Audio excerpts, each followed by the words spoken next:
Damn, it feels good to be a gangster. What's up, everyone? You're with Sportsmen. I'm Danny. This is Keith. Down over there is Corey. Now we're going to get into our 2021 fantasy football running back list, full point PPR, because that has a lot to do with it. Yes. I'm going to kick this off right off the top. Okay. Number one, I have Christian McCaffrey. Okay. I'm not going to debate you. I have Christian McCaffrey as far as from a PPR standpoint and even a non-PPR. He's the most versatile player, in my opinion, on offense in the league. I know he's coming back off of an injury, and it's scary with a guy like McCaffrey who's not a bigger player. Mm-hmm. But I believe that the upside of having somebody that can run for 1,000 yards and catch for 1,000 yards in any given year, it's scary. And he's literally the only running back in the NFL right now with those capabilities. So that's why I sit McCaffrey at number one. Yeah, I have McCaffrey number one. I don't think it's argument. His injury obviously does gotta put into some consideration to be a little hesitant, but for me, he's still the clear-cut number one. Until he proves me a reason to not be, I'm taking him number one. Yeah, he's the one guy that I have on my entire list that I really don't have injury affecting him. Okay. Yeah, it is a little scary, especially he dealt with a lot of soft tissue shit. Mm-hmm. And that's always what lingers. Yeah. But he's got to be doing well for them to be so willing to get rid of Mike Davis. Yeah, literally. And, they drafted his backup for him, so, we'll see what happens. But, yeah, no, I feel comfortable with Christian McCaffrey. Yeah, as do I. All right, number two. I guess I will start this one off because I feel like I'm probably going to be a little bit different than most lists out there and probably a little different than the other two people here, or at least one of them. I have Derrick Henry, personally. My upside of Derrick Henry is that he is a big play running back. He runs for huge gains. You're talking about a team in the Titans that sits right in the middle of the pack with the 15th best line in football. Now they have Julio Jones, which I don't actually think Julio Jones is going to take away too much from Henry, because they also lost Corey Davis, so you're filling a good receiver with a great receiver. Smith. So what's that? Yeah, another tight end. Yeah. But you're looking at a guy who in 2020 had 2,027 rushing yards, 17 rushing touchdowns, 19 receptions for 116 yards, no touchdowns. You're not really taking Henry for his catching ability, obviously, but the last 2 years he's led the league in rushing attempts, rushing yards, and rushing touchdowns. I think he, in my opinion, is my number two. Whoever else wants to throw in their number two. All right, so for full point PPR purposes, I have Dalvin Cook as my number two. I think Dalvin Cook is just a better receiving back than Derrick Henry, and that's what makes him better. Where I think I agree with you to the same point with Henry is that the Vikings have great passing threats as well, but I don't think that's going to take away from Dalvin Cook. Dalvin Cook's still going to get his. And just for fantasy football purposes, I have Dalvin Cook number two. Okay. My concern with Dalvin Cook at number two, just real quick, is that you're talking about a Vikings team whose line ranks towards the end of the league, towards the last in the league. That is my only concern. But I'll pass it to Danny with his number two. I have Dalvin Cook number two. Okay. For the reasons you said, Corey. I don't think it's up for debate that Derrick Henry is the best running back in football, because that's how I feel. But I want to see balls caught, and that's what the only thing that pisses me off about Derrick Henry. And dude, I reached for Derrick Henry last year, and it paid off. Like he was great for me all year. And Dalvin Cook's injuries, he is a little injury prone. He's not the perfect model of health by any stretch of the word, but He's played nice with Stephon Diggs. He's played nice with Thielen. He's played nice with Justin Jefferson. Like I don't, and their tight end just departed. So I mean, it's tough because like the next couple for me, I could interchange a lot of them, but I have Dalvin Cook there because he's a brutal runner. He does constantly have big games, and he catches balls. And the only reason why he's above Derrick Henry for me is because he catches balls. Okay. All right. Yeah, I got nothing more to add, but so I'll go on this one, number three. It's just my interchangeable to you is Derrick Henry. He is the best running back, as we've all stated. Okay. He is, in my opinion, what Zeke used to be in fantasy football perspective, where But I get where you're he's not the person who's going to get you a million receptions, so don't expect that in a PPR league that is No, 19 over the whole year. But you can't complain, like you said, of a running back that gets you over 2,000 yards rushings and a million rushings attempts. And All right, so I'm going to go next just because I have the same.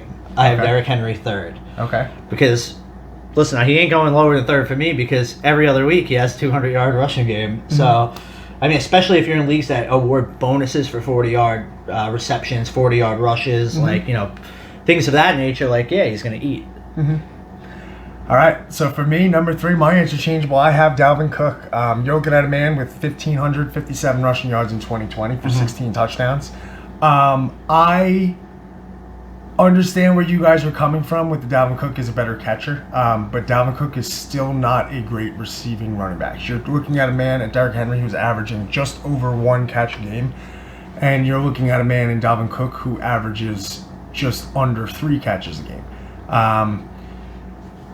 I believe that they're a flip-flop. It's who you like. I don't really want to split hairs with them, and I would never bring a Dalvin Cook down because everybody knows that when draft day comes, impulse and decisions like that take over. I don't think you're wrong going Cook or Henry at 2 or 3 personally. But all right, well, you want to get into number 4? Danny, give us your number 4. All right, here's where it gets fun. All right. So I have Saquon Barkley fourth. Which for me, it was tough breaking this down, Okay. but I just think the upside on that roster is there. They've only gotten better. It's to be seen how it looks on the field, but on paper, that roster got a whole lot better. So my reasoning to why I have him fourth is because I think if Saquon's anything like his old self, he's going to be a fantasy asset. He's going to catch balls. He's going to run people over. With that being said, all these weapons could either draw people away from the threat of Saquon catching, or it's just he's not going to see it. So that's why he's not higher than 4 for me. But the upside's always there with someone like him. Okay. He's a freak athlete, and he does catch balls, and that's why I have him 4th. Okay. all right, so I'm going to jump in here for my number 4. I have Kamara.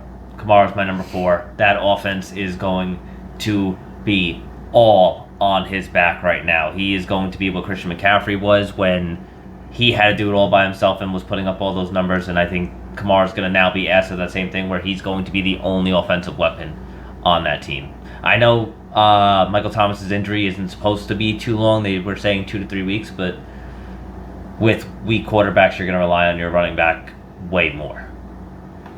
Okay. I have Kamara at number 4. In 10 games in 2020, he put up 932 yards on the ground with 16 touchdowns.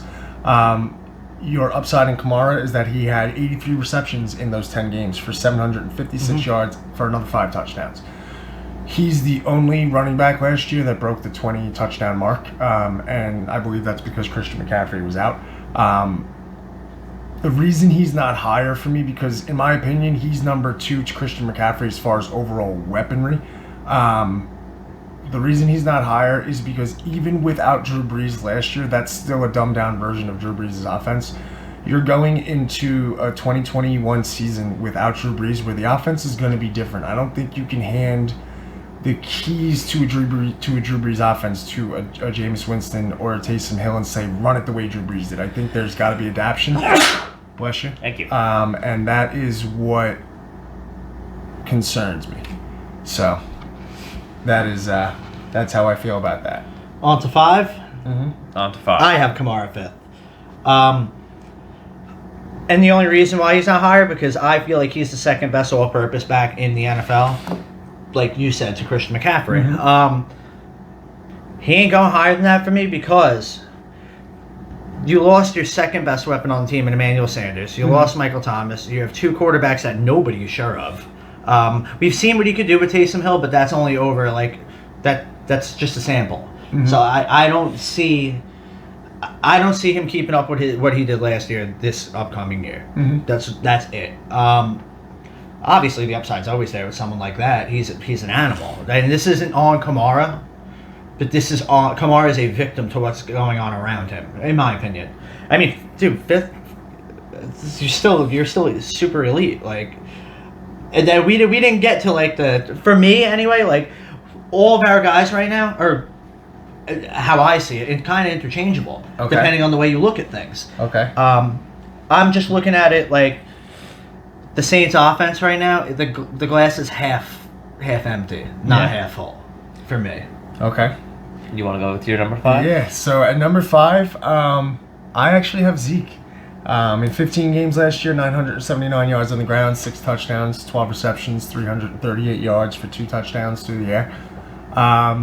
He had the worst year of his career by far last year, and I know a lot of people have concerns if his best days are behind him. I know that I do. You're still talking about a man who's running behind probably the 6th best offensive line going into this year. Dak is coming back. That offense is completely loaded. I see Zeke having a bit of a bounce back year this year. I'm comfortable slotting Zeke in at number 5. All right. I feel like that's a bit of a reach in my opinion, but that's just my opinion. Okay.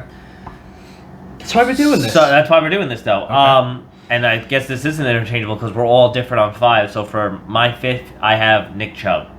Okay. Nick Chubb's my number 5 based off of how that offense is run, where it's run, pass, run, pass. It's literally based on the run game. I understand he still splits with Kareem Hunt, but I think he's still easily a consistent point grabber, over 20 point grabber.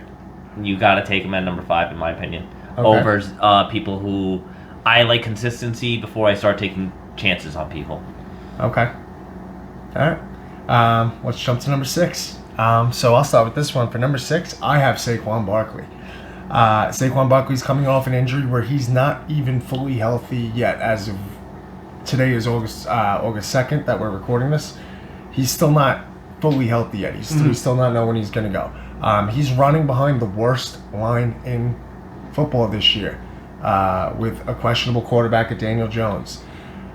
He is probably the best running back on paper as far as pure talent, but can Saquon Barkley bounce back behind that line? I don't know. I feel comfortable taking him at 6 purely on his skill. Who wants to go with their 6? I'll go with my 6th. So I'm taking Aaron Jones because I think that Aaron Jones is in the best offense as far as the remaining running backs go. I think he's still going to do his. He was one of the best top elite running backs last year. And as far as a PPR standpoint, Aaron Rodgers is the best quarterback you could have. One of the best quarterbacks you could have. I have ranked him 3rd in my list. Okay. So I have Aaron Jones as number 6. All right, Dan, you want to go with your 6 here? I have Aaron Jones number 6. Okay. They dished Jamal Williams because they feel that confident. They extended Aaron Jones. He's got the exact team around him that he had last year, and he was awesome last year. So that's why I have him high. Okay. Because nothing really changed around him. Granted, his offensive line has to be healthy again, but you have Aaron Rodgers back. And the fact that Aaron Rodgers is back, he's going to catch balls. They just work well together.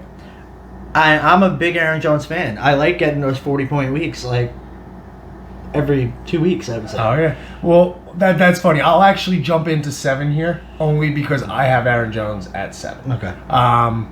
For pretty much the reasons that you guys have. Just because I've been throwing the stats in 14 games last year, we're talking about 1,104 yards on the ground, 9 touchdowns, 47 receptions for 355 yards with 2 touchdowns. Yeah, the weaponry is there. I have concerns about the Packers as an overall organization.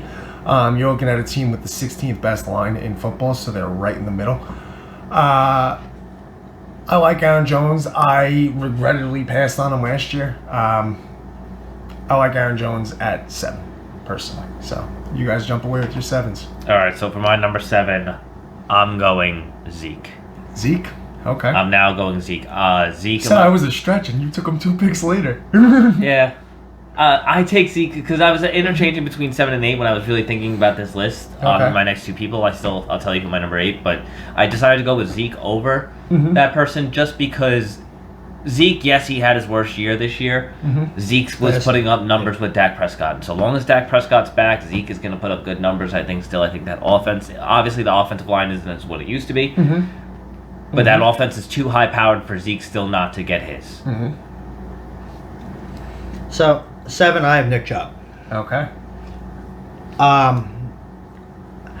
I have not been the beneficiary of getting Nick Chubb ever, and I always look at Nick Neither Chubb have I, and I'm don't pissed. worry. Me either. Like, so, and I always look at Nick Chubb with the glass half full because he has Kareem Hunt, and because if I'm the Browns, I don't want I know I can get a haul for either one of them, and it sucks because I've had Kareem Hunt when he led the league in rushing, when he came on super strong as a rookie and was a freaking animal at catching the ball. So it sucks, and that's why I always overlook Chubb. I ain't doing that anymore.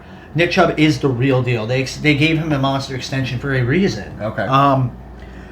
And I like the Browns. The Browns running game, I just think it works well. So Okay. I feel confident. I know they go up against hard teams twice a year, but I don't care. He's a beast. Okay. Well, just again, let me take this one because I have Chubb at 8. We're talking about a man that, in my opinion, he would jump Dalvin Cook as far as being the second best actual or the third best actual running back in the league behind Henry and Saquon Barkley, in my opinion. He's running behind the best line in football. I am so scared of Kareem Hunt because I had Kareem Hunt last year and played him at flex, knowing that Chubb was on the field. Chubb gets hurt, missed 4 games last year, still threw up over 1,000 yards, still threw up 12 touchdowns. Not a pass catcher by any means, actually worse than Derrick Henry, 16 catches, no touchdowns. But he has an insane line. Kareem Hunt just kind of scares me because Kareem Hunt is the real freaking deal. He's a one running back in most systems, and they run him as pretty much a 40% running back. You're going to lose 40% of your carries to Kareem Hunt always. Yeah. And why wouldn't you? He's too good to not have him on the field. Why That's wouldn't the you? It was problem. like a Kamara Ingram situation a few years ago with the Saints. Why wouldn't you run that two-headed beast if you have it? Talk about being a nervous wreck. Let's go with my number 8 pick. It's Saquon Barkley. Okay. I am so scared of Saquon Barkley. I understand the athleticism that he has and everything that he can do, but he's been injured for the past 2 years. Like you have stated, the line is suspect, and now we got team infighting as a whole, and now we're starting to question Joe Judge as a coach. At least I am. Maybe not everybody, but Okay. I think we're going to make another video about that. Make sure you check that out. Make We'll sure put to that tune into our Giants video. Yeah, we'll watch our Giants video. But, yeah, Barkley's just too much of a risk for me as far as one of the top echelons of talent at running back. I can't take him just for mistrusting the Giants organization right now. Okay. Number 8, I have Zeke. Okay. I like it. So you have Zeke the lowest. Yeah. Okay. I have Zeke the lowest because Pollard emerged as the favorite in the passing game. And I don't think that's going away. Zeke is just historically not a good pass catcher. Like, from what we've seen anyway. Unless he's done some real fine-tuning to his game. That's why I have him so low. And I think, Dak Prescott being back is going to help him, but his line is not going to help him. And over the past, since he got paid, he just doesn't really look like he's just as aggressive as a runner as he was. And maybe that's lingering injuries and whatnot. But I think that having Dak back will help him. It could also hurt him. Okay. Because they have tons of weapons all over that freaking team. Literally. If they just decide that this is the week we're not going to run the ball, that sucks with because McCarthy's they can do offense, that. I hear that being a concern. Yeah. And that's why I was saying Mike that McCarthy scares 7 and 8 for me was so interchangeable, and I feel like I like Zeke. I trust the Cowboys more than the Giants. That's what it comes down to. Yeah. That's why I had him. Yeah, over. and honestly, I put Saquon Barkley all the way up at 4. I understand the risk of injury, but he catches balls, and that's why I have Zeke and he's so super low. athletic. I get it. Now we're getting into the juicy stuff. Alrighty. I'm gonna go right into it. At 9, I have Eckler. Okay. I have Austin Eckler at 9 because I think he was hurt a lot of last year, but Justin Herbert looked great. And Eckler, when he played, was very effective. He was a good running back. He gave you fringe running back 1 numbers. I've had Eckler. And he's a pass catching specialist who Yes, developed a ground game. Yeah, he was hurt. That's why he's so low for me. It's because he doesn't really. There's not. I'm not. I don't know who they added this past year. What do you mean? Eckler, the Chargers. Did they add a running back this year? I'm not sure. I don't. Yeah, because I don't think they added that. anybody that's really gonna fight for touches with him. Mm-hmm. Yeah, I like Eckler. Well, he's in a tough division too. Yeah, but you're also looking at a man, to your point, who's averaging 102.1 yards a game when he plays.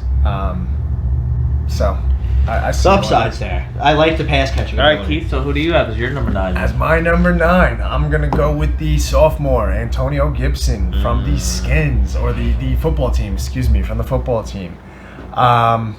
14 games, 795 yards. The touchdown upside is real with my man Antonio Gibson. We're looking at 11 touchdowns on the ground, 56 receptions last year, or 36 receptions last year for no touchdowns.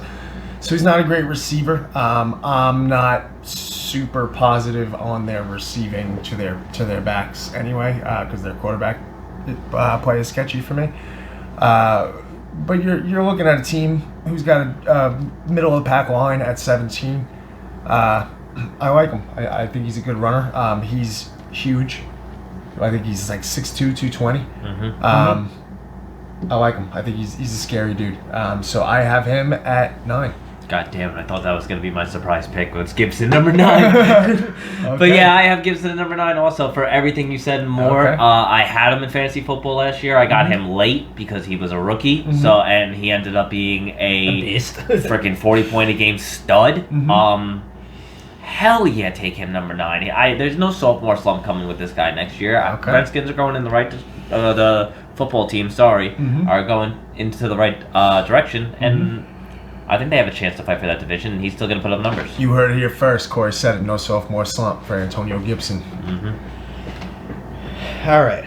So number 10. Number 10. Number 10. I have Antonio Gibson at 10. Okay. I want to add something to what you said. Okay. Ron Rivera is on the record saying that he expects Antonio Gibson to be way more involved in the passing game this upcoming season. So if he adds that, he has a chance to push for like top 5 fantasy numbers. Oh yeah. Like in running backs, I'm saying. Oh, yeah. But dude, like I had McKissick last year, and I pulled him in at flex a lot for the reasons of he was a beast with Alex Smith catching the ball. If he's gonna get that volume from Fitzmagic, because Fitzmagic does sling it out, like he'll just sling it out when he's under pressure. Sometimes, So I'll take that because I think he's more safe. Yeah, like at this point of his career, he don't want to lose his job again. No. The only reason why I have him 10, not 9 over Eckler, is because they lost Moses, one of their linemen, to the Jets. I'm not sold on like what they have on their line. Yeah, it's middle of the pack, and I'm good with that. At fantasy purposes, I'm good with a running back running behind a like middle of the pack line. I'm just curious to see how it actually unfolds if he does get more targets per game, because that's where I'm concerned. Okay. Well, I don't think you're that far off because No. I have Eckler number 10. Yeah, so they were. That's For me, I was what kicking I'm the saying. tires. Yeah. Okay. So I have Eckler for everything that you said. Justin Herbert, I expect great things from him. What you said, he gets average 100 yards. What was that? 102.1 yards a game. A game. So he puts up numbers. He is ridiculous in the passing game for a PPR running back. He is one of the best that you could ask for, in my opinion. And without Hunter Henry, he's now the number 2 offensive weapon on that team behind Keenan Allen. So, yeah, go get him. Okay. I have Austin Eckler at number 10. Yeah! I have had Austin Eckler before. The man is a receiving monster. I'm not super concerned because they do have a pretty decent backfield with Jackson behind him as well. J.C. Jackson? Not J.C. Jackson. Justin Jackson. Who's a good runner. But I think Eckler is the man. He's shown it before. Melvin Gordon straight up lost his job to Eckler. And Melvin Gordon is no scrub. Well, he's not in my top 12, so He's not in maybe my he 12, is he's a not scrub he's now. not- But He's again, not as Denver, far as a running back in the NFL, as far as just a running back, Melvin Gordon is no scrub. We know the man can play football. And he lost his job to Eckler, so I said Eckler at 10. You put in the work, you get the job. All right. Who I'll take 11 here. So I have the man who just lost the best offensive guard in football. I have Jonathan Taylor at 10. You mean 11? 11, I'm sorry. In 15 games last year, 1,169 yards on the ground, another touchdown machine with 11. 36 receptions for 299 yards and a touchdown, so you're not going to count on him as a pass catcher. I have concerns with losing Nelson, with losing Wentz. They're both coming back at the same time. Their first 5 games are very difficult. Who is it? The Seahawks. They play Danny, in order. the They play the stats. Seahawks, the Rams, the Titans, the Dolphins, and the Ravens. Jesus. So my thing with the Jonathan Taylor, and yes, where I understand that these things affect it, you do not win, and I stand by this philosophy always. You do not win fantasy football in the first few weeks. Now, 5 weeks is a big hit. I've won leagues with Le'Veon Bell where he's been suspended 4 games, or he's been doing X, Y, or Z for 4 games. I've taken the hit on players early Multiple times. and it's paid off. You don't win fantasy football in the beginning of the league. You win it in the end. As long as you are confident in your team building, that you can build the rest of your team around someone else. That Jonathan Taylor, when he eventually hits at week 5, at week 6, when these guys come back, it's going to be scary, because that Colts team is a very scary team, in my opinion. So that's why I said Taylor at 11. I have Taylor at 11 for everything you said. I knew you did. That's why I kicked it to you. I have Jonathan Taylor. I think even still with them losing Quentin Nelson, that obviously, like I had this before that news just broke out today. I think that he is good enough now with Hines no longer being the split back in that system, that catch back. I think Jonathan Taylor being the true back in that system is going to be good for him, and I think taking him number 11 is the best that you can do with that offense. And that defense is still going to give Jonathan Taylor more chances at the ball and more chances to run the ball. Yeah. Okay. They still have a strong defense. All right. All Danny? right. So 11, I have Clyde Edwards-Helaire. All righty. Interesting. I have him there for the reasons why I have Jonathan Taylor lower. His line got way better. They have on paper, we haven't seen it yet, but Clyde Edwards-Helaire has gotten nothing but better linemen on his team. Chiefs are the 7th best line in football right now. But last year the line was good, and then you started to see weaknesses, and they fell apart. Yeah, I proved they improved it. Yeah, they lost dudes and then got better dudes. Yeah. Like- So, listen, I obviously better line. I expect better running. It just comes naturally. And you're Patrick Mahomes, so there's no doubt in my mind that you're going to do good. I literally have like nothing else to add. I like Clyde Edwards-Helaire. Okay. I'm big on rookies. So I took him as a rookie last year. Yeah, he didn't perform up to my standards. Okay. But he was still good. Okay. Now I want to go right into it because I have Jonathan Taylor 12. Okay. The reason why is because no Wentz, no line, and Max coming back. He's got other guys in that backfield that are going to touch the ball. And the problem with the Colts for me is like, if Jonathan Taylor has one game where he hobbles off the field, even for a couple of plays, that's a committee. Yes. Yeah. And that's what scares me.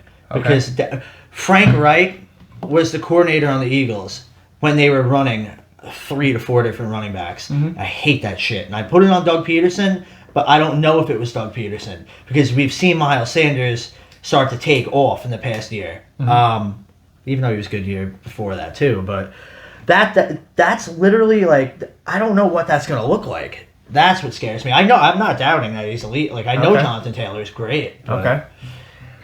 You could go number 12. All right. I have Clyde the Glide, Edwards-Helaire. This is kind of a second chance Everyone thing. knew to let him go 12. This is kind of a second chance thing for me. I took him very high last year. I took him in the first round. He disappointed. My concerns with Clyde the Glide are in 13 games last year, he had 803 yards on the ground, 297 through the air, so he passed that 1,000-yard mark. 4 touchdowns on the ground, 1 touchdown through the air. Let me see this because I'm pretty sure I have this. Wait, you said in written 18 games or in 16 games? in neither. In how many did he play? 13 games. Oh. 13. He got hurt too. He got banged up. Okay. I believe he had 15 or 16 chances within 5 yards of the goal line. Oh, red zone scoring. And he Yes. scored once. Yeah, that's an issue. I'm ranking him at 12 as your last guy kind of on this list as a second chance. And as you have Patrick Mahomes, you have one of the best offenses in football, if not the best. I'm I'm gonna sit him at 12. Who you got, Corey? All right, so mine's risky for a different reason, and this is definitely because it's my last pick. It's my biggest reach, probably, is that I have Chris Carson for number 12. Chris Carson is my go-to guy. I have a love for this guy. This guy has always done me justice in fantasy football. Yes, he is an injury-riddled running back, and that is the biggest chance you take with Chris Carson, but he's normally within that 20 to 30-point range when he's healthy and when he's playing. Otherwise, I would take Clyde Edwards-Helaire after. Like, that was the two, but I take Chris Carson just because I can't hate on my man Chris Carson. All right. So those are our top.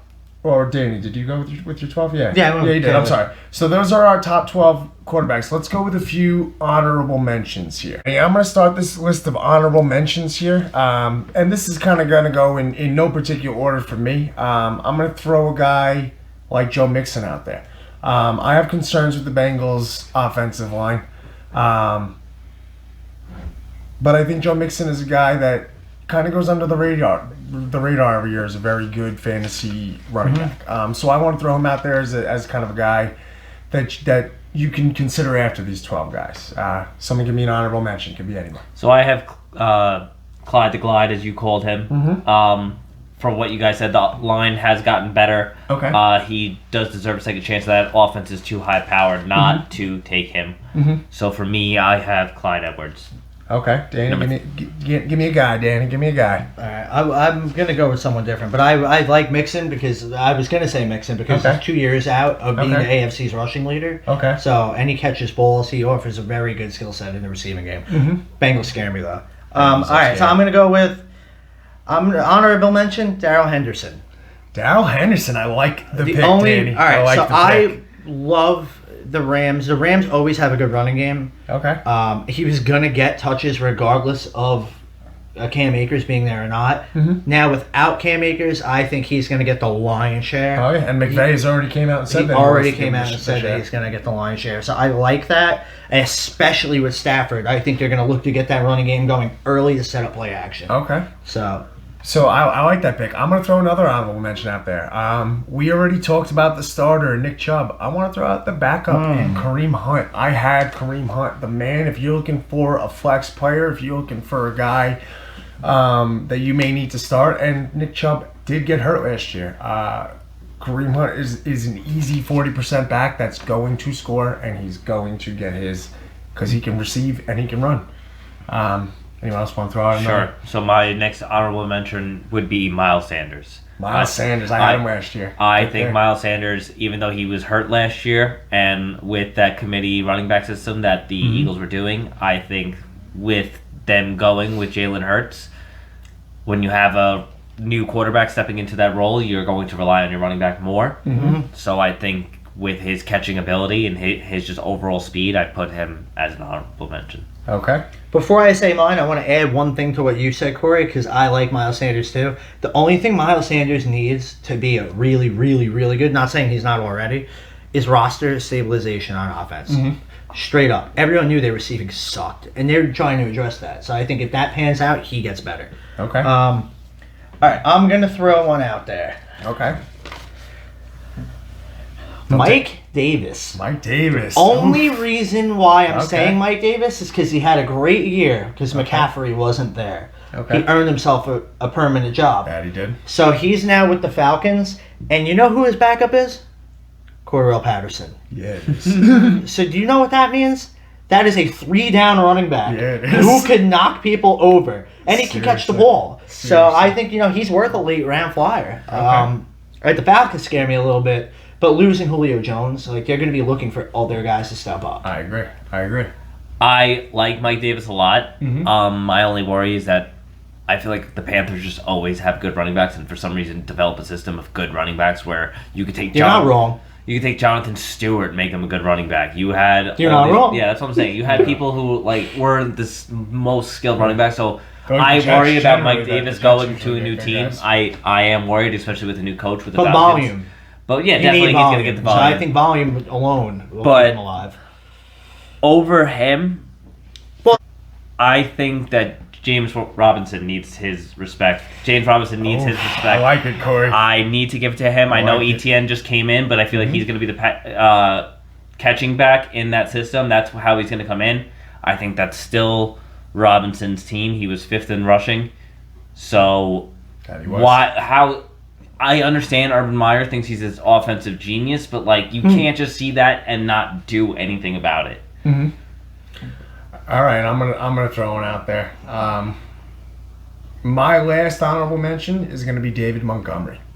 1,508 yards last year, 54 receptions, 10 touchdowns, and he averages 4.3 yards a carry, which is why he doesn't get the talk.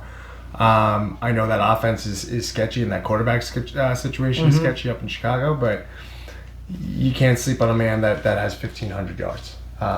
You just can't sleep on him. He's not a bad late round flyer. All right, my last honorable mention is going to be Josh Jacobs. Okay. So, yes, the Raiders have 1,000 running backs, but two of them, I would say 2 of them are really healthy. And so Josh Jones to me is like a mid-tier running back too. He's very touchdown dependent, and if he doesn't score touchdowns, he ain't gonna do that good. He's gonna push like running back 3, maybe flex numbers, and he just needs the volume and he needs the touchdowns because we all know he doesn't catch balls. If he gets into the end zone early, yeah, I like him. I would take a flyer on him late. He's not gonna be there that late though, and that's where I think it's a waste. I had Josh Jacobs and he broke my heart the whole year. Same, dude. I want to avoid him at all costs, in my opinion. Okay. So I guess for my last one, the only one I got is on the Super Bowl winning team. I got to go with Leonard Fournette. Really? Over Rojo? Over Rojo? Over Rojo? Oof, I'm going to go Rojo. I still take Leonard Fournette over. Leonard Fournette was getting more receptions. Because Rojo was hurt. He looks older than Tom Brady. And with him and how he played in the Super Bowl, I think that Leonard Fournette is still gonna be a split back system, but I think he deserves. If I had to choose between the two, I'm definitely taking Leonard Fournette. Really? Okay. Yeah. That's I think Tom Brady likes Fournette better. Okay. Interesting. Alrighty. But alright, I guess we'll cut it off there. Thank you for watching the Sportsman. Be sure to continue to tune in to watch us. We're gonna be doing fantasy continuing up through the season. We got wide receivers coming up next, so make sure to tune in for the wide receivers. Other than that, make sure to check us out on twitch.tv/thesportsman. We go live every Friday, 8 p.m. Eastern. Come debate us. Let us know what you want to talk about it. Let us know where we're wrong. Let us know where we're right. If you got a fantasy football question, we'll help you. Yeah, I was going to say, any fantasy football stuff, anything else you want to let us know. We'd be happy to do anything for you guys. Other than that, we will check you next time. Peace. Be good.